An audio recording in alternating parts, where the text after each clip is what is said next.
Goody Two Shoes. Farmer Meanwell was at one time a very rich man. He owned large fields and had fine flocks of sheep and plenty of money.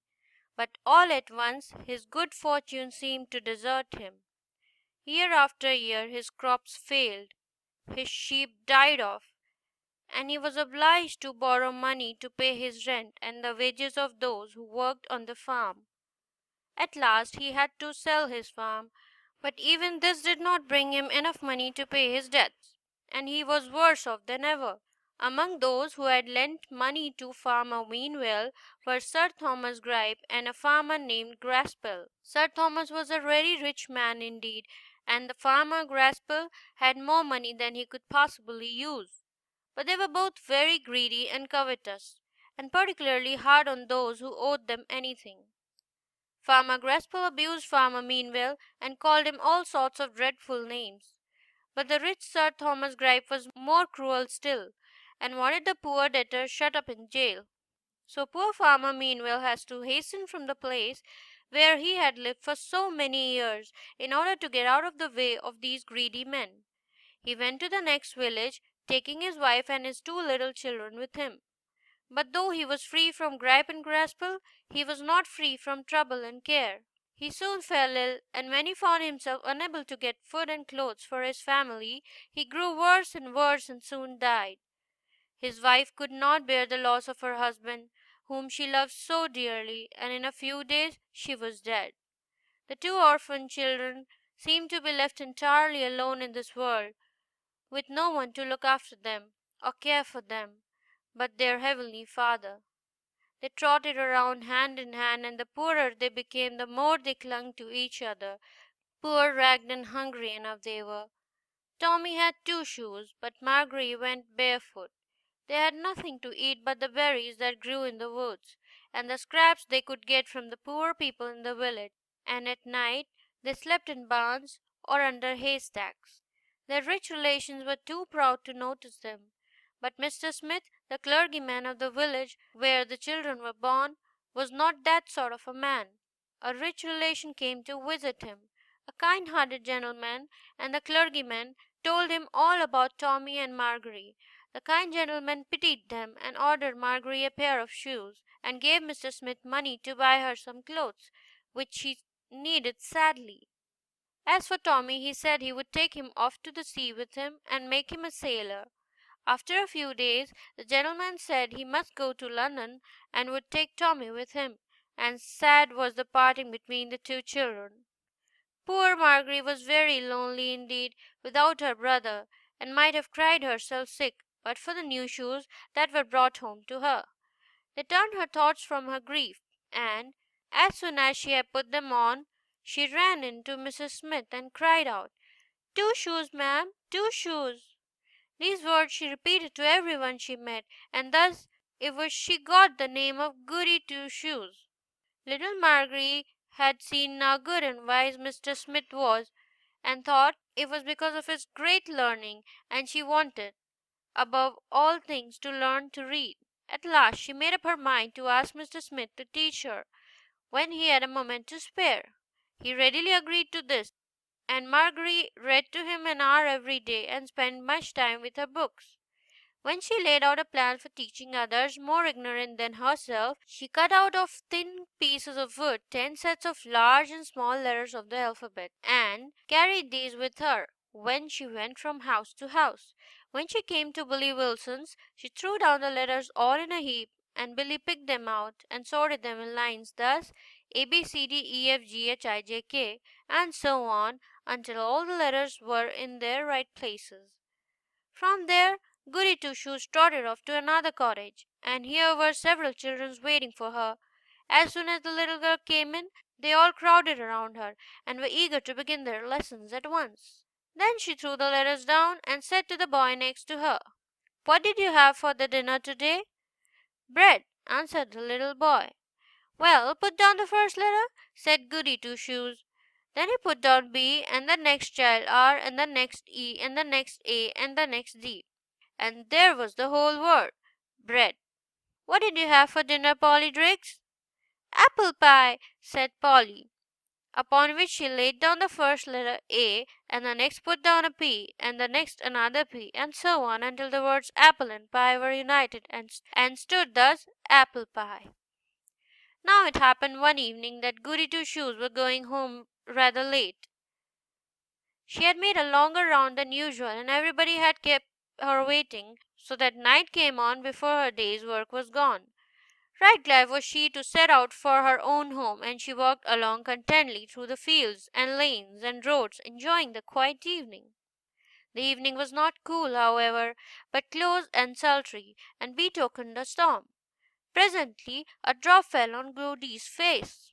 What should she do? If she did not make haste, she would soon be wet to the skin.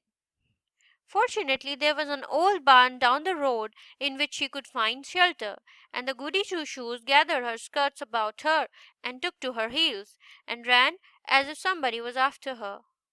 The owner of the barn had died lately, and the property was to be sold, and there was a lot of loose hay on the floor which had not yet been taken away. Goody Two Shoes cuddled down in the soft hay, glad of a chance to rest her weary limbs and quite out of the breath with her long run. And just then down rattled the rain, the thunder roared, the lightning flashed, and the old barn trembled, and so did Goody Two Shoes. She had not been there long before she heard footsteps, and the three men came into the barn for shelter. The hay was piled up between her and them, so that they could not see her, and thinking they were alone, they spoke quite loudly. They were plotting to rob Squire Truman, who lived in the great house in Margery's village, and were to break in and steal all they could that very night. This was quite enough for Goody Two Shoes. She waited for nothing, but dashed out of the barn and ran through rain and mud till she came to the squire's house. He was at dinner with some friends, and anyone else but Goody would have found it difficult to gain admission to him. But she was well known to the servants, and was so kind and obliging that even the big fat butler could not refuse to do her bidding, and went and told the squire that Goody Two Shoes wished very much to see him. So the squire asked his friends to excuse him for a moment, and came out and said, "Well, Goody Two Shoes, my good girl, what is it?" "Oh, sir," she replied, "if you do not take care, you will be robbed and murdered this very night." Then she told all she had heard the men say while she was in the barn. The squire saw there was not a moment to lose, so he went back and told his friends the news he had heard. They all said they would stay and help him take the thieves. So the lights were put out to make it appear as if all the people in the house were in bed, and servants and all kept a close watch both inside and outside. Sure enough, at about 1 o'clock in the morning, the three men came creeping up to the house with a dark lantern and the tools to break in with. Before they were aware, 6 men sprang out on them and held them fast. The thieves struggled in vain to get away. They were locked in the outhouse until daylight, when a cart came and took them off to jail. They were afterwards sent out of the country, where they had to work in chains on the roads, and it is said that one of them behaved so well that he was pardoned, and went to live in Australia, where he became a rich man. The other two went from bad to worse, and it is likely that they came to some dreadful end, for sin never goes unpunished. But to return to Goody Two Shoes, one day as she was walking through the village, she saw some wicked boys with a raven, at which they were going to throw stones. To stop this cruel sport, she gave the boys a penny for the raven, and brought the bird home with her. She gave him the name of Ralph, and he proved to be a very clever creature indeed. She taught him to spell and to read, and he was so fond of playing with the large letters that the children called him Ralph's alphabet. Some days after Goody had met with the raven, she was passing through a field, when she saw some naughty boys who had taken a pigeon and tied a string to its legs in order to let it fly and draw it back again when they pleased. Goody could not bear to see anything tortured like that, so she brought the pigeon from the boys and taught him how to spell and read. But he could not talk, and as Ralph the raven took the large letters, Peter the pigeon took care of the small ones. Mrs. Williams, who lived in Margery's village, kept school and taught little ones their ABCs. She was now old and feeble, and wanted to give up this important trust. This being known to Sir William Dove, he asked Mrs. Williams to examine Goody Two Shoes and see if she was not clever enough for the office. This was done, and Mrs. Williams reported that little Margery was the best scholar, and had the best heart of anyone she had ever examined. All the country had a great opinion of Mrs. Williams, and this report made them think highly of Miss Margery, as we must now call her. So Margery meanwhile was now a schoolmistress, and a capital one she made. The children all loved her, for she was never weary of making plans for their happiness. The room in which she taught was large and lofty, and there was plenty of fresh air in it, and as she knew that children liked to move about, she placed her sets of letters all round the school, so that everyone was obliged to get up to find a letter or spell a word when it came their turn. This exercise not only kept the children in good health, but fixed the letters firmly in their minds.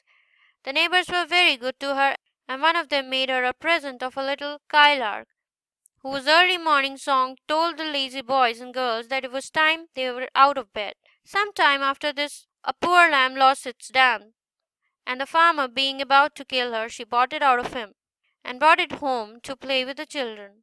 Soon after this, a present was made to Miss Margery of a dog, and as he was always in good humour and always jumping about, the children gave him the name of Jumper.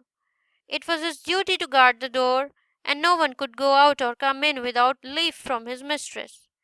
Margery was so wise and good that some foolish people accused her of being a witch, and she was taken to court and tried before the judge. She soon proved that she was a most sensible woman, and Sir Charles Jones was so pleased with her that he offered her a large sum of money to take care of his family and educate his daughter. At first she refused, but afterwards went and behaved so well and was so kind and tender that Sir Charles would not permit her to leave the house, and soon after made her an offer of marriage. The neighbors came in crowds to the wedding, and all were glad that one who had been such a good girl and had grown up such a good woman was to become a grand lady. Just as the clergyman had opened his book, a gentleman richly dressed ran into the church and cried, "Stop! Stop!" Great alarm was felt, especially by the bride and groom, with whom he said he wished to speak privately. Sir Charles stood motionless with surprise, and the bride fainted away in the stranger's arms. For this richly dressed gentleman turned out to be a little Tommy Meanwell, who had just come from the sea, where he had made a large fortune. Sir Charles and Lady Jones lived happily ever after together, and the great lady did not forget the children, but was just as good to them as she had always been. She was also kind and good to the poor and the sick, and a friend to all who were in distress. Her life was a great blessing, and her death the greatest calamity that ever took place in the neighborhood where she lived, and was known as Goody Two Shoes. End of Goody Two Shoes. Recorded by Pooja Dubey, Mumbai, India.